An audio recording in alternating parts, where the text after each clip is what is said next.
I assume we are live now.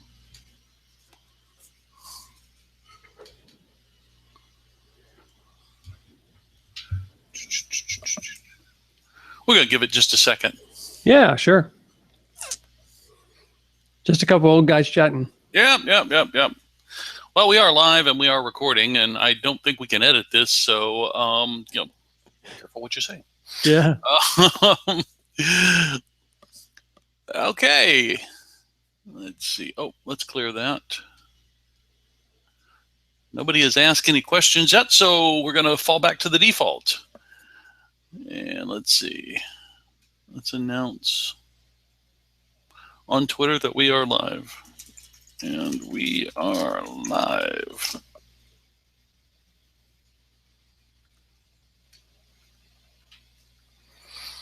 Okay. Okay. Welcome to everybody that has joined in or are watching this on video. We appreciate your attention. This will be a short one. We're going to do about 30 minutes. My special guest is Mr. Adam Culp. Say hi to everybody, Adam. Hey, everyone. Adam, you've run ZendCon for 2 or 3 years. You're still on the committee that's running it this year. You are the committee that runs Sunshine PHP. I've been privileged to attend that and speak at it, and I think I've been on the selection committee for a couple of years now for the talk selections. And that is what I want to talk about today is talk selection, because I know I've been doing talk selection for about 10 years and I have my way of doing it, but I wanted to bring in somebody else and get a different point of view. So while we're waiting for questions to start coming in, why don't you tell us about how you run a selection? What's the criteria? What's, give us some input, because our viewers are developers who are looking to get into speaking. Yep. So as you said, I do the talk selection and set up for a couple different conferences, right? And because of the nature of each of those conferences, the selection is slightly different. Not a whole lot, because at the core of it, it's still me. But I do look at maybe slightly different things from one conference to another.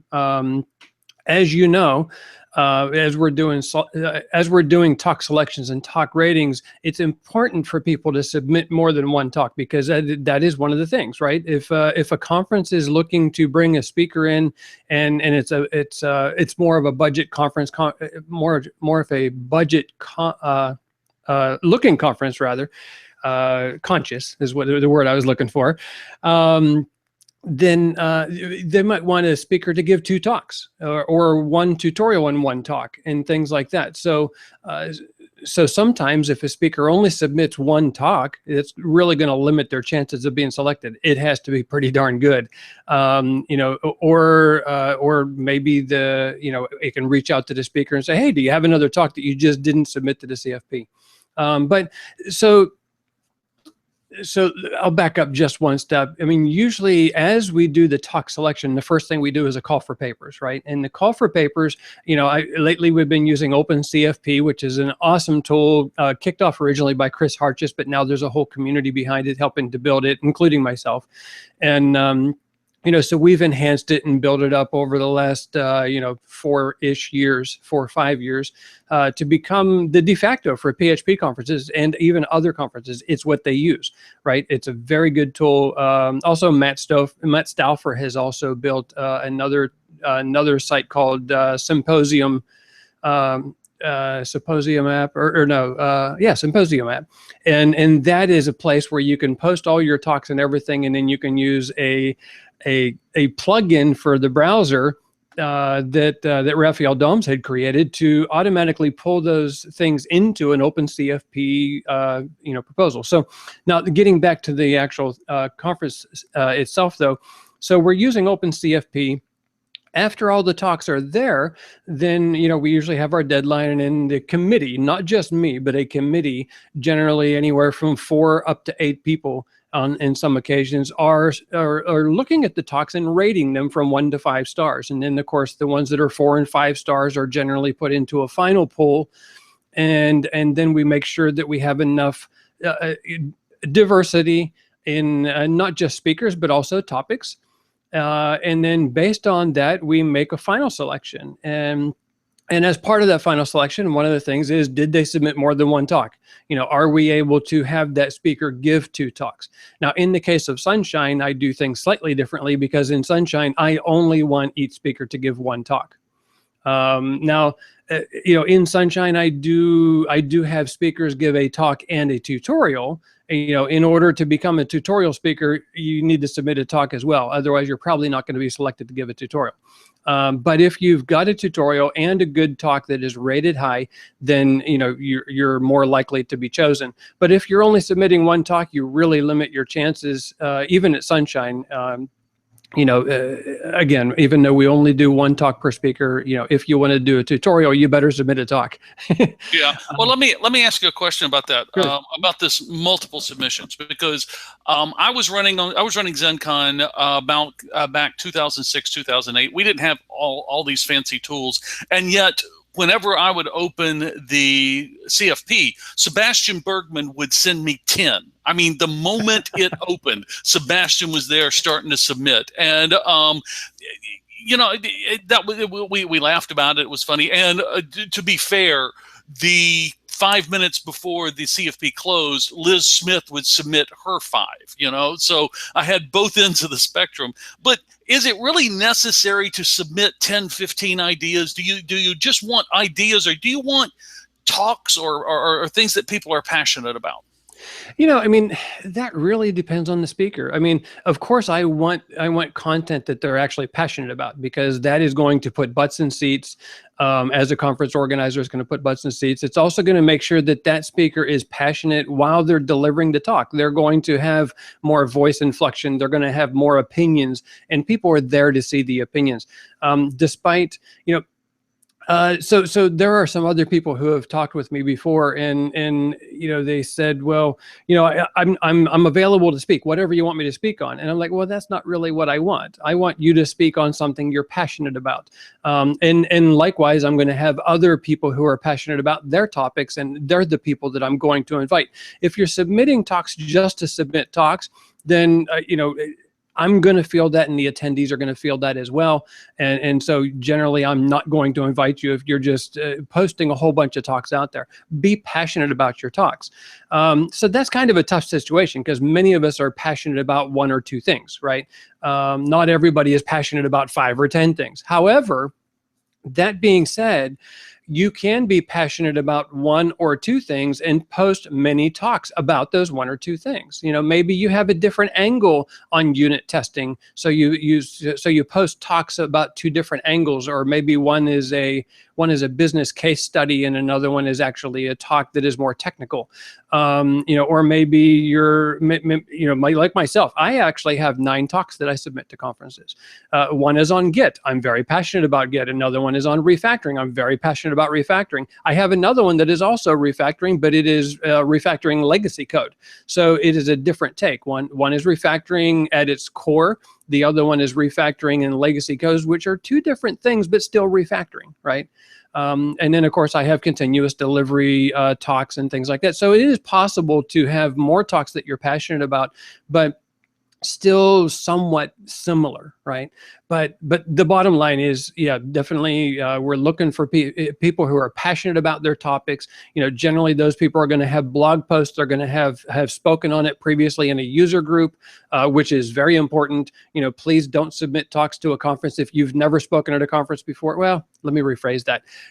Please submit the talks, but realize that your chances are diminished because you don't have the history. I don't mind putting a new person in front of a crowd, but putting an experienced speaker who has delivered not necessarily the same talk before, but a talk before, right? I don't care if you've already given a talk 10 times at a conference or 0 times at a conference, but have you actually spoken in front of a crowd is something that I look at. That's a good point. And it ties in very nicely with questions. Yay, we have questions. By the way, you can ask on Twitter. If you know my Skype handle, you can Skype them to me, or there's the Q&A app built into Google Hangouts. You can use any of those. We have 2 questions. First, all the way over from Europe, I assume, Jeffrey, that you're in Europe. Jeffrey McGuire, famous in the Drupal community, asks, what are your thoughts on conferences that insist on new talks versus the ones that are open to the things that we've already presented and practiced several times? I mean, I understand a conference wanting fresh content and wanting to create some buzz around that, right? So I'm okay with that to a point. I myself do not require that. And usually when I'm rating talks or when I'm selecting speakers, I usually don't require that, because if you've given a talk more than once or twice, chances are it's going to be much better than it is the first time that you've given it, right? You've tweaked it, you've gotten Q&A from the audience, and you've adjusted your talk to help take care of some of that, so that future crowds viewing your talk or hearing your talk are going to not have those same questions. You're going to answer them ahead of time or present the material in a different way so that maybe those questions aren't a point anymore. However, I do understand both points. Having a fresh talk is fresh content. But again, I mean, it really comes down to what the organizers want. If the organizers want that fresh content, then so be it. I myself kind of lean toward the other direction of, if you've given a talk a few times, then I think it's going to be better.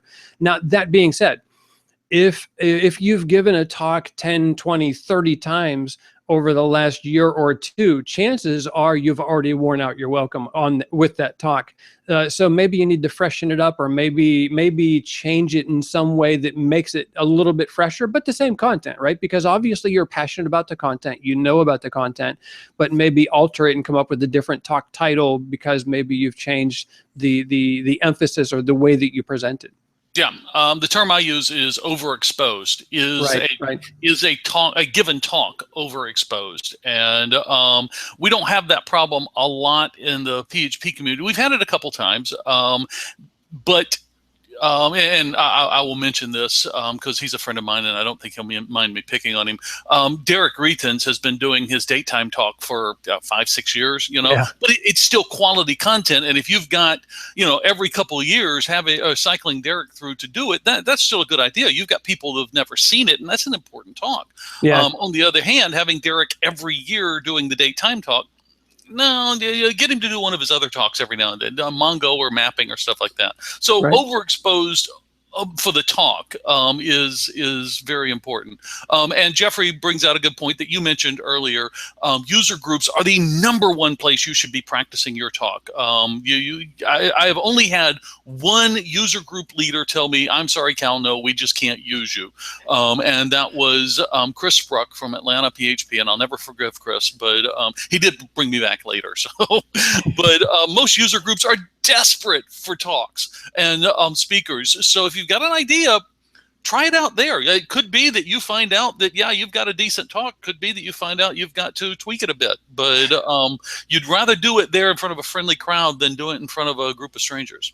Yeah, and one thing that I would mention too is many user groups across the country are willing to do what you and I are doing right now, which is recording something via Hangouts, right? I have had speakers from outside areas, like Chris Cornett, for instance, speak at my SoFlo PHP in South Florida about security. He's the guy to talk about security in PHP. So we had him via Hangouts give a talk. So just because you're remote to a certain user group doesn't matter. You could, you and the organizers can also set up somebody to speak remotely about these talks, and you can get conference level talks at the user group as well. So keep that in mind. Okay, let's take another one from Europe. My good friend, Mr. Michelangelo Van Dam, the man with the coolest damn name on the internet.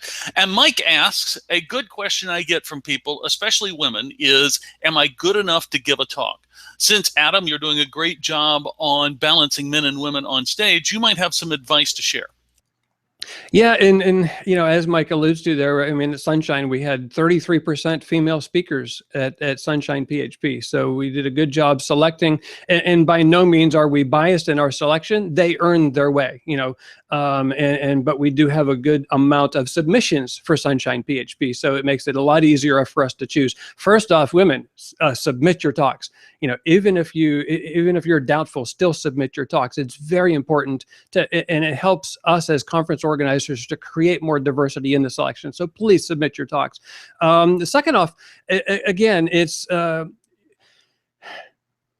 I don't like stereotyping, but women tend to be a little bit more quality oriented than guys when it comes to, am I good enough to submit a talk? And they tend to be more self-critical. So stop that first off. Be self-critical to help you tweak your content, but still submit the talks. Don't talk yourself out of it. Just submit it. And I think that helps a great deal. There are many things that I did. I would be more than willing to talk to Mike offline about that. But there are many things that I did from a conference organizer standpoint to help the diversity, the amount of diversity in submissions, and we can definitely talk about that. There's a lot of points, but I don't think it carries value here. That's actually a whole different webinar that I'd love to do with you and a couple other people. But you're right. I was recording a video last night as part of Spin a Good Yarn that talks about the what if monster, because we all have it inside us, men, women, I don't care who it is. Right. You've all got that what if monster. What if this happens? What if that happens? And maybe, I don't know, I have a tendency to simply ignore it, but maybe other people aren't. It isn't as easy for other people to ignore it, but you got to kill the what if monster, regardless of your gender. And to paraphrase and twist the metaphor of Wayne Gretzky, you miss 100% of the CFPs you don't bother to submit to. So yeah, you're right. The number one thing you've got to do is just start submitting. Hey, following on that, Shauna Gordon asked, along the same lines of Michelangelo's questions, one that often plays for me is, will people be interested in what I want to talk about? Are there ways to verify in the early stage of talk writing, i.e. before you get up in front of people? I would say, yeah, definitely.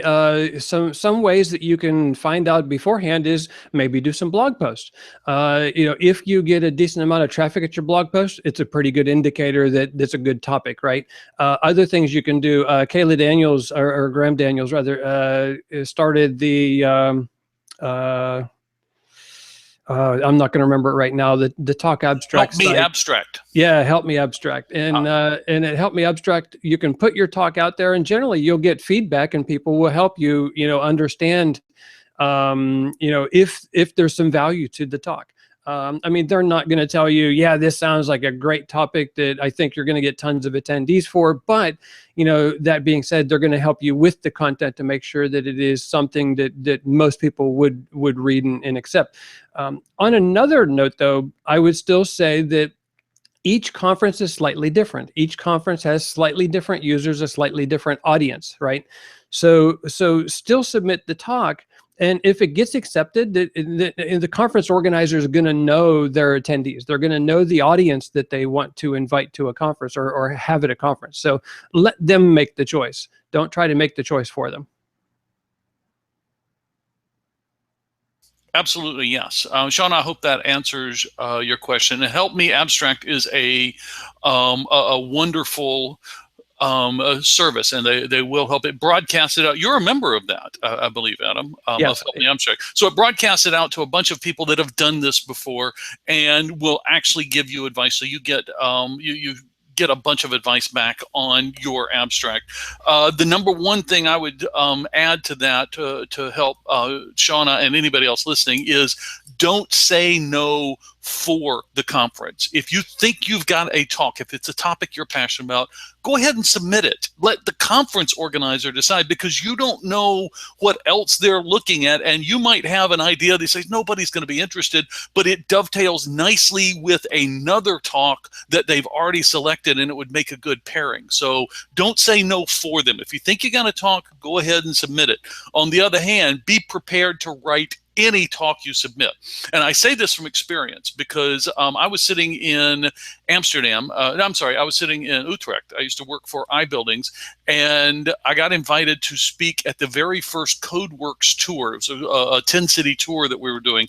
And so I'm sitting there one Friday evening, and I'm submitting talks, and I made the mistake of drinking and submitting talks. And so I submitted 4, and I said, well, I need one more. What could I talk about? Oh, I've got this wild idea, but they won't want it. it anyhow. And so I submitted one that I didn't think anybody would ever want. 5 things I wish they'd told me about PHP before I started programming. And sure enough, that's the one Liz Nairmore accepted. So kids, don't drink while you're submitting to a CFP. But if you submit a talk, be ready to write that talk. Yeah, no So let's see. I'm not seeing any more speakers or any more questions at the moment. So I've got one for you. All right. What's the number one thing or criteria when you're looking through a talk or when you're looking through a CFP?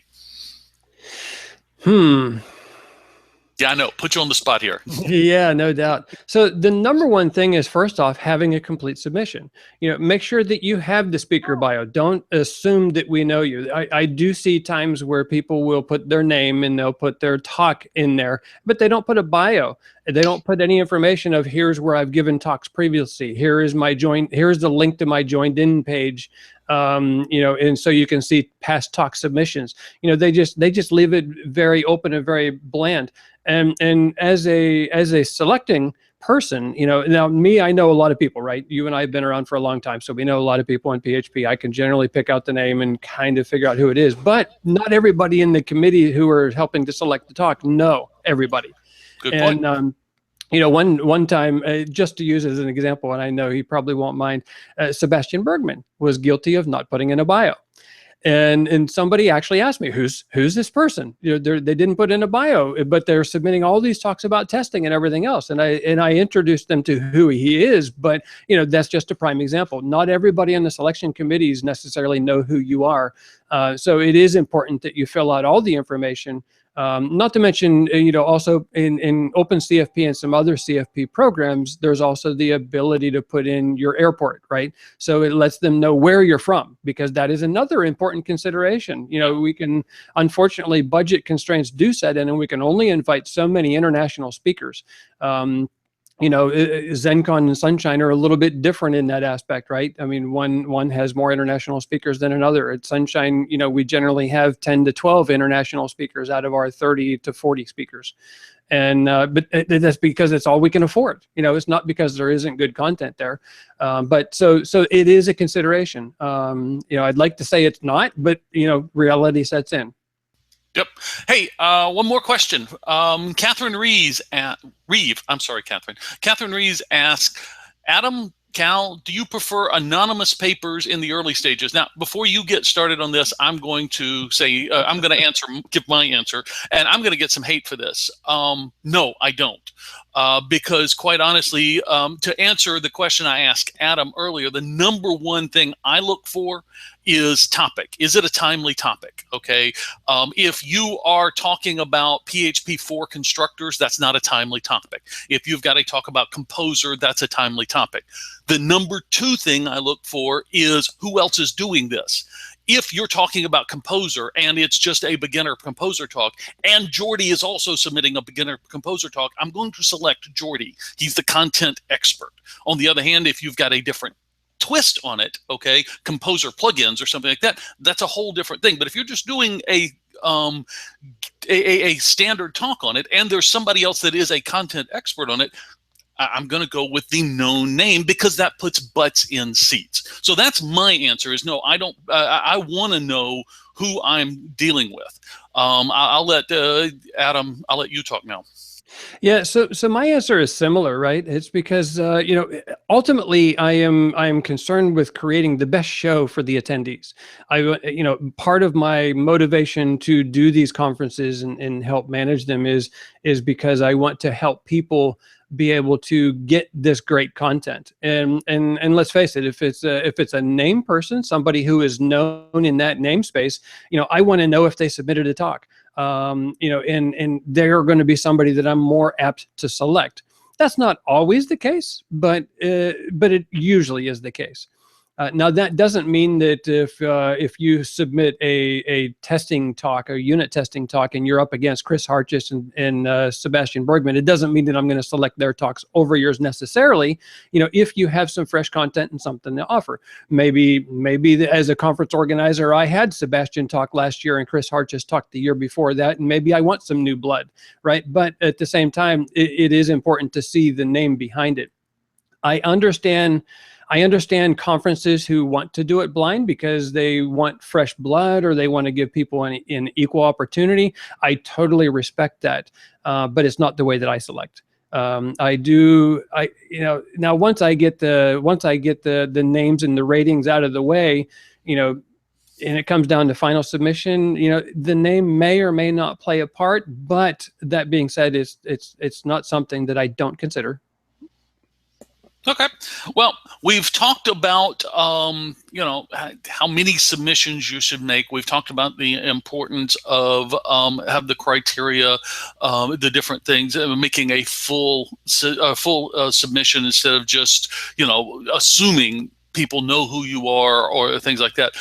As we wrap this up, because we don't have any more questions, but as we wrap this up, what is the one piece of advice that you wish every speaker knew before they submitted? Wow. Yeah, you didn't make this easy on me. No. So I would say that just completeness of your profile, right? Make sure you're completing everything as you go through. Make sure you have some history there that an organizer can draw from. By not having that, it hurts. And for new speakers, the same thing. By not having that, it hurts, right? Speak at user groups, be more open. Also, I guess if it came down to one thing that I would want everybody submitting to keep in mind or know is that it's not personal. If you're not selected to speak for one reason or another, and the organizer may or may not tell you what that is, don't take it personal. Like at ZendCon, we get 700 plus submissions. At Sunshine, we get 700-800 submissions for it as well.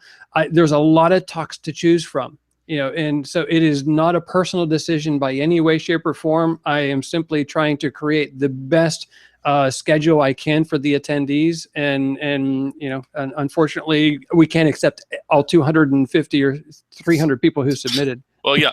I will say, I will add to that. The one exception to the "it's not personal" rule is unless you're Stefan Koopman's shop or Raphael Doms, then it's personal. Okay, there's no bones about this. They know that. If you submit, I'm on the committee. Boom, 1 star. No, I'm kidding. They're good friends of mine, and they're both excellent speakers, yes. And they can both take a joke. Hey, Adam, I want to thank you for taking the time out today. I know that you are very busy. I know because I work with you that you're very busy on other projects, and you took some time out today to talk to us a little bit about, educate people on how to get more talks accepted, how to become a good speaker. I just want to close it out by saying that the whole point of all of this is to widen the pool and to deepen the pool of quality talks and quality speakers. And to help with that, I've written a new book. It's coming out late July called Spin a Good Yarn. Now, there are a lot of good books out there will teach you the mechanics of presenting, slides, and all of that. I don't do that. If you've ever seen my slides, white background, black text, it's not real pretty. That's not what I'm teaching you. This book teaches you everything else, how to write an abstract, how to find a good title, the proper way to practice, how to get yourself up on stage and present well. I teach you everything else. Now, you can go to the URL. You can see it right there, spin-a-good-yarn.com, and you can see all of the things we have available. We have everything from, you can just get the ebook. It's only available in ebook. I'm not doing a print product. You can get everything from the ebook all the way up to, I've got a whole series of videos that I'm creating. I will give you the day camp for developers that we did on public speaking not long ago. One big package price that will really help you sharpen your skills. You can find all the information on there. And right now, until I release the book, everything is 30% off. So whether you just want the book or you want the complete package, you can save yourself 30%. If you know me, you know I don't put my stuff on sale. This is the cheapest price you will ever see this. And once I release the book, this is gone. I want to thank everybody who showed up and participated. Thank you so much for the questions. even people like Adam and I who've done this kind of stuff a while and are used to being up on stage and out in front of people, we get kind of nervous when we put ourselves out there and like, is anybody going to show up? Anybody going to ask questions? So for those of you who did ask questions, thank you so much. You made this so much easier. We're going to end this now. I'm going to say I love the fact that people are actually interested in this. I remember the days when there were just a handful of speakers, and it felt like we were all circuit riders just going to the same 3 or 4 conferences. Now there's so many options. If you've got an idea and if you've got passion, there's no reason you can't spin a good yarn.